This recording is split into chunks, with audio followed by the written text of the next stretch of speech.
Suspense. And the producer of radio's outstanding theater of thrills, the master of mystery and adventure, William N. Robeson.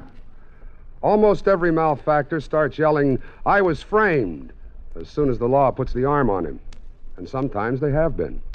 Nobody will ever know how many inmates of state's prisons are there because of circumstantial evidence. Of such a one is our story concerned. Listen then as Charles McGraw stars in The Silver Frame, which begins in exactly 1 minute. Another visit with Joe and Daphne Forsythe. Joe, honey. Uh-huh. Joe, darling, put down the paper. I've got something important to ask you. Okay. Joe. All right. What? How many savings bonds do we have? What kind of a question is that? A good one. How many? I'm not sure. I'd have to count. And I'm reading the paper. Now, what do you want to know for? Have we got enough to make things comfortable for us? Very comfortable. That's why I buy on a payroll savings plan. A bond a month will give us quite a nest egg for the future. Enough for a college education? Eventually. But who's going to college? Our children, silly. We don't have any yet. Oh? What do you mean, oh? Better buy some more bonds, honey. Daphne, you mean... We've got a new investment. How about that? And now, The Silver Frame, starring Charles McGraw. A tale well calculated to keep you in suspense. They checked me out with the $10 bill and the $22.50 suit that the taxpayers give you when you leave. I took a quick look back at the place where I'd left 2.5 years of my life in a cell. Just because a Southern California district attorney had to have a pigeon in a hurry once. Had to bad enough to frame a guy and get a conviction his favorite way. Circumstantial evidence. I started walking. Just walking with no walls or iron bars or guys with sawed-off shotguns to stop me. And somebody yelled after me. It was a reporter. A little rat named Melvin Lester who'd crucify his own mother to get a headline. I kept on walking. Steve, wait a minute. I got nothing to say to you, or the crummy rag you work for, or the morons that read it. All right. Can't you let bygones be bygones? I'm just a guy working for a living. Beat it. All right. So you got nothing to say to me? So, what do you say to $1,000? What about $1,000? So, you say you were framed. How'd you like to get even? With who? The district attorney? All those wise guys down there in L.A. How'd you like to frame them for a change? For that I get $1,000? Sure. That's what I'm telling you. Come on. Let you buy me a drink.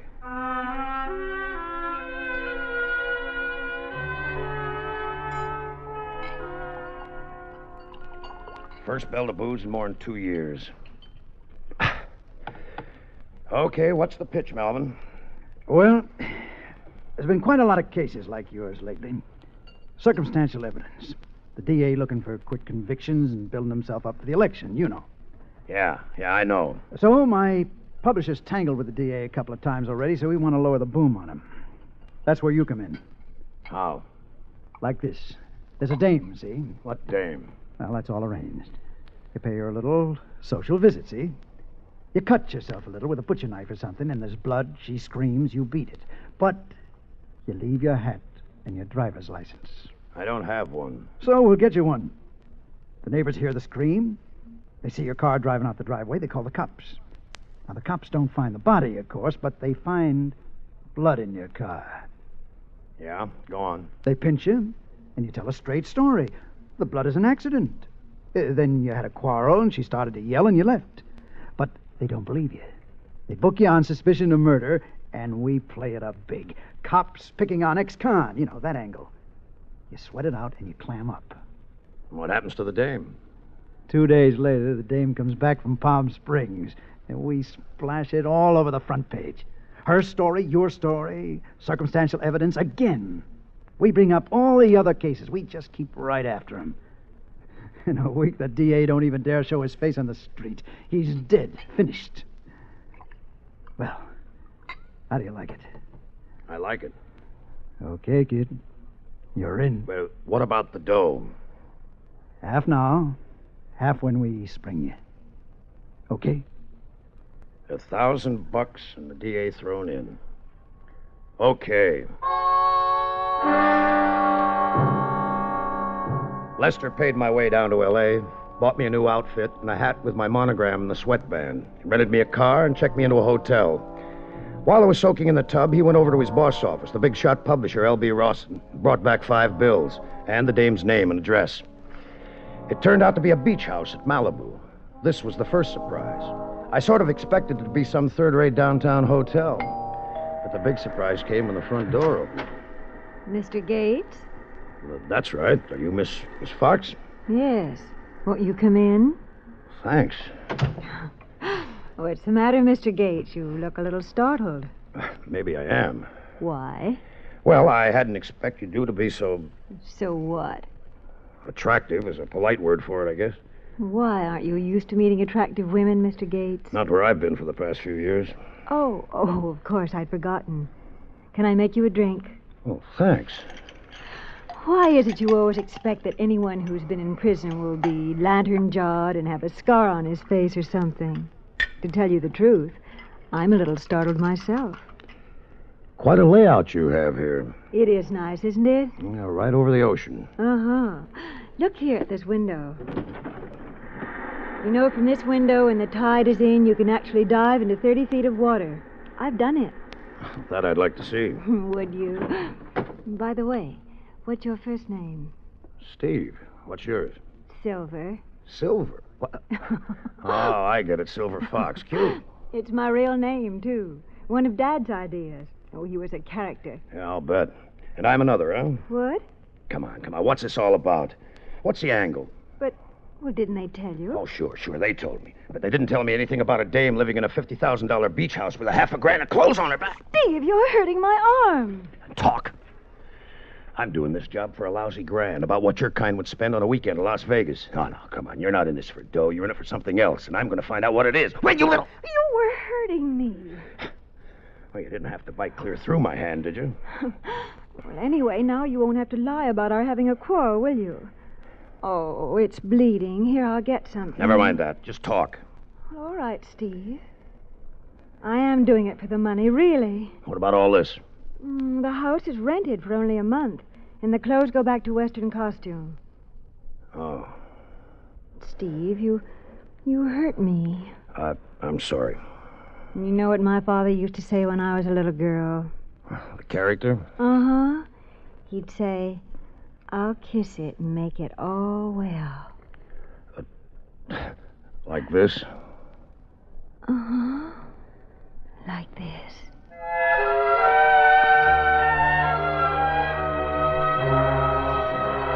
It must have been a couple of hours later when we heard the car that was supposed to pick her up blowing its horn down the road. And I let her out the front way as quietly as I could and went back to finish up the rest of the job.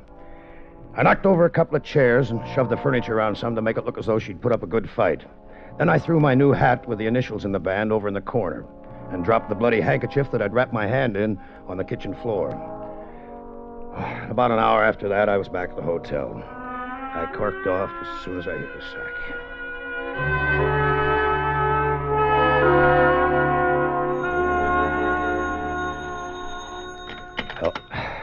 Hello? Hello? Excuse me. I must have the wrong number. Oh, what number do you want? Excuse me. It was already dawn, so I got up a little later. I knew I was going to have a pretty busy day, and besides, I'd ordered all the morning papers, and I wanted to read about myself. When I opened the door to get them, there was a little guy standing out there. Oh, excuse me. I'm so sorry. That's all right. Excuse me. I looked after him for a second because his voice sounded exactly like the one who'd wakened me on the phone. So what? I went back to bed with the papers. Sure enough, there it was, right on the front page, how a young woman tentatively identified as Miss Silver Fox had been murdered in a swank Malibu beach house, and how the police expected an arrest momentarily. And how the remains, charred almost beyond recognition, had been found in the incinerator. That's what it said, right there in black type. They'd found her body. I was still lying there, shaking and looking at the ceiling when the DA came for me. All right, Gates. Let's go downtown and talk it over.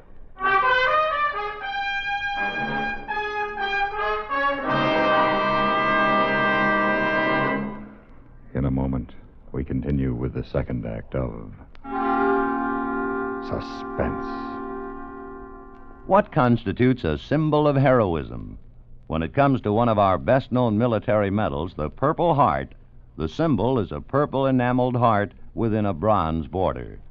Superimposed is a profile of George Washington in his uniform of general in the Continental Army. Above is his coat of arms, between two sprays of leaves in green enamel.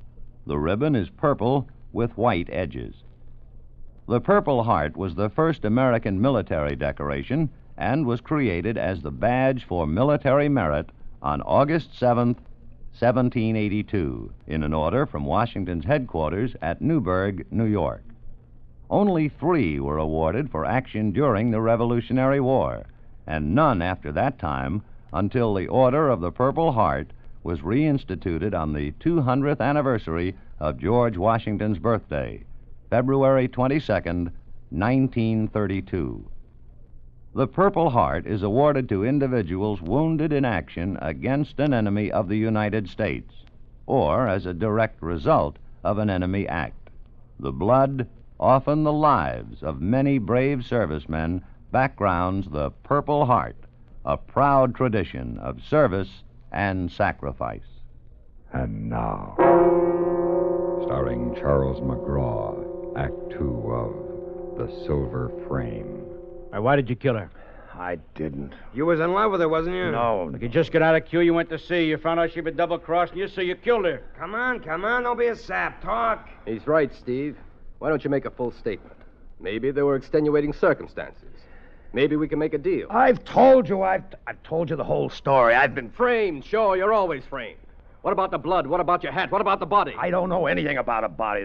The blood was where she bit me. You admit you had a fight with her. Sure, but... What about? Look, what's the use of putting me through this routine? Call the paper like I told you and talk to Mr. Rawson. I've got news for you, Steve.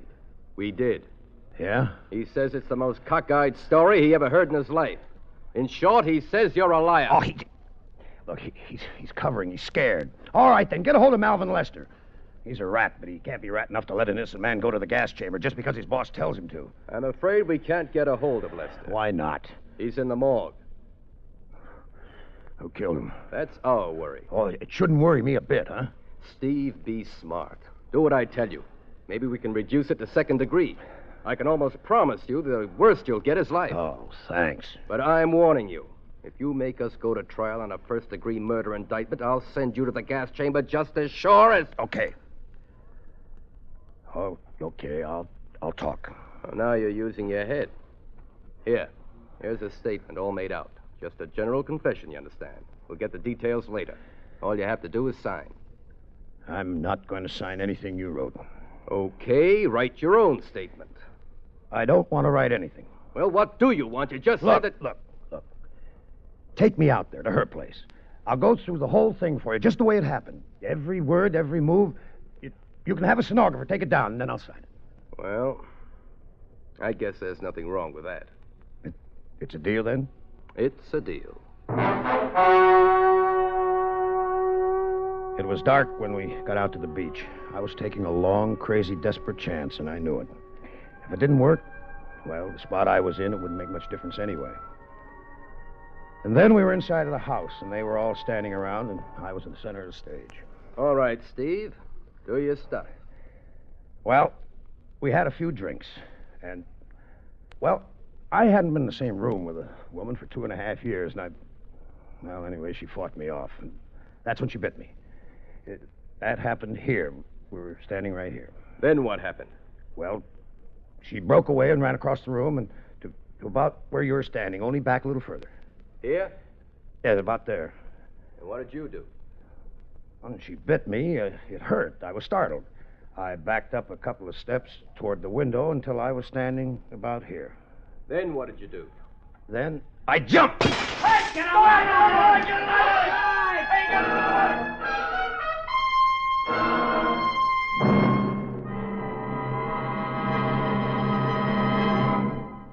In just a moment, we continue with the third act of Suspense. Another visit with Joe and Daphne Forsythe. Okay, Daphne. The slides are all set. Turn off the lights. There. Oh, Joe, isn't that pretty? Where was that? That was Vale Pass on the Grand Divide. Remember how hard the wind blew? I certainly do, and it was cold, too. Next time we go on a vacation, let's get an earlier start. Well, we saved money by waiting till fall. Remember this one? Oh, sure. That Zion National Park. Oh, it was lovely. We sure had a lot of fun on that trip. It was worth the money. It was a good investment, all right. Almost as good as savings bonds. There you go again. Well, I just can't get over how good a bargain they are. We women like bargains, you know. Oh, I know that. And $4 back for every 3 invested is a pretty good bargain. Right. Oh, was that where I fed the bear? Yeah, that's Yosemite. We were lucky the bears weren't already in hibernation. How do they live when they hibernate? On fat they store up during the warm months. Just like savings bonds. Huh? Well, you buy a saving bond a month, right? Yeah. And it's a great way to save, the way those bonds rack up interest, right? Right. So we're just like the bears. We're storing up fat for our future use at interest rates that give us $4 at maturity for every 3 invested. A very interesting idea. You can learn a lot from nature. Yeah, just imagine Smokey the Bear selling savings bonds. Oh, Joe, show the slides. And now,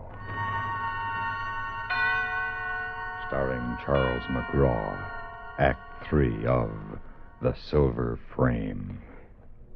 One thing I can do is swim, and, brother, I did some plain and fancy swimming that night. Even with my clothes on, I must have made 30 yards underwater before I had to come up for air. I could see them running around with flashlights on the beach, but out where I was, it was dark as a pocket. There were only 5 of them. They couldn't cover the whole beach. I made for a little rocky point about 100 yards north and pulled myself out of the water. I could see the flashlights all huddled together down by the house, and I started crawling up the embankment to the road. At the top, I stopped for a second or two listening, and then poked my head over the edge. And right into the face of the little man I'd seen that morning in my hotel. I grabbed him hard. Please, don't. Make a sound and I'll kill you. I won't. I want to help you. That's why I'm here. You got a car? Of course, right here. Right by the side of the road. Then head for it. I'll be right behind you. One funny move and I'll break your neck, and I mean it. Yeah. Oh, follow me. Here's the car. You see? Yeah. Well, get in. Hurry. Oh, boy. You sure led me some wild goose chase today. Uptown, downtown, out to the beach, and then you jump out the window into the ocean. Oh, boy, I sure earned my money today. From who? Who pays you your money? Well, the person I work for. Who's that? Well, someone who's interested in your welfare. Oh, come on. What's behind all this? Please, Mr. Gates, if you'll just be patient a little longer, I promise you that where I'm taking you, you'll get all the answers. After climbing up through the Malibu Mountains for a quarter of an hour, we turned in at a big iron gate and drove through about 3 acres of estate. I had a hunch whose place it was, and the house made the hunch look even better. Big and impressive and strictly top bracket. Milton rang the bell, but when the door opened, my hunch blew higher than a kite. Because standing there was the girl I was supposed to have murdered, Silver Fox. Steve. He escaped out of the beach house. Don't let that man in here. Don't be silly, darling. We've got to let him in now. I kind of thought I'd find you here, Mr. Rawson. It is Mr. Rawson, the eminent publisher, isn't it? I don't know who you are. I don't know what you're talking about. I think you do. We better kill him now, Mr. Rawson. That's the best thing to do. That's why I brought him here. You put away that gun, Milton, and stop acting childish. All right, now. Just for openers, who's Milton? Well, let's say he's my brother. All right, let's. You're very foolish not to let me kill him now. He's a very dangerous man. Please, don't talk about things like that. Well, Steve, it looks as though we'll have to come to some sort of an arrangement. You want to tell me about it? Yes. You see, Charlie, that is Mr. Rawson. Well, he's been very good to me for the last year or so. And the house was rented and the clothes go back to Western costume. Well, you don't expect a girl to tell a man everything the first time she meets him, do you? Okay, so he's been very good to you. Yes. In fact, he even insured my life and made my brother Milton the beneficiary. For how much? $300,000.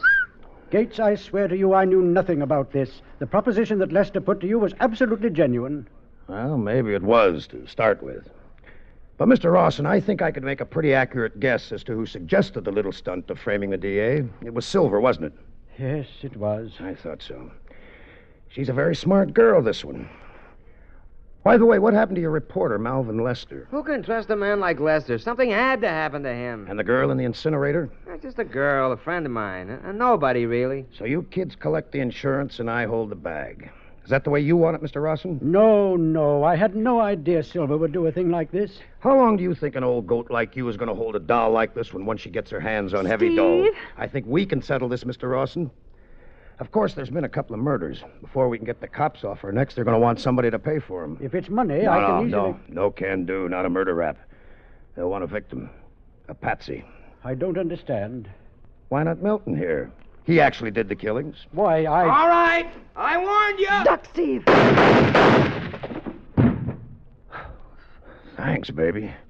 You really have got everything, haven't you? Even your own gun. Well, a girl needs protection sometimes. Well, there's our patsy. Get the money, Steve. Milton's got it on him. You got it that quick? Big newspaper men have ways of arranging these things. $300,000 cash. It's pretty, isn't it? Yeah. Steve, Yeah? I've been thinking about something. So have I. You and me. Silver. What about your sugar daddy here? Oh, he couldn't say anything. He wouldn't dare. Oh, Silver, baby, how could you? We've got the dough. Yeah, it could work. Oh, I know it would, darling. Okay. But you'd better give me that gun of yours. All right, Steve. Thanks. Well, what are you doing? Getting some law to clean this up. Give me the DA. He'll talk to me. Tell him it's Steve Gates. Farley? Well, I've solved your case for you. You'd better come out here. 1124 Balano Canyon. No. Two of them. Steve! A little stiff named Milton and a dame named Silver Fox. Steve!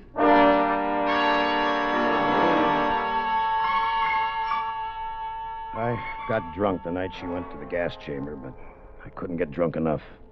I heard all the reports on the radio. And you know the funny thing? Right up to the last minute, she was still saying she'd been framed.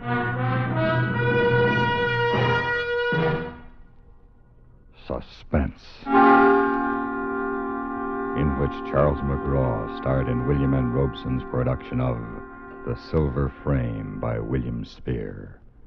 Supporting Mr. McGraw in The Silver Frame were Tracy Roberts, Jerome Thor, Chester Stratton, John Hoyt, Dawes Butler, and Jack Crucian.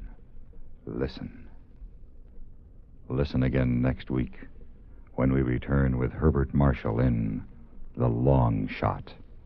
Another tale well calculated to keep you in suspense.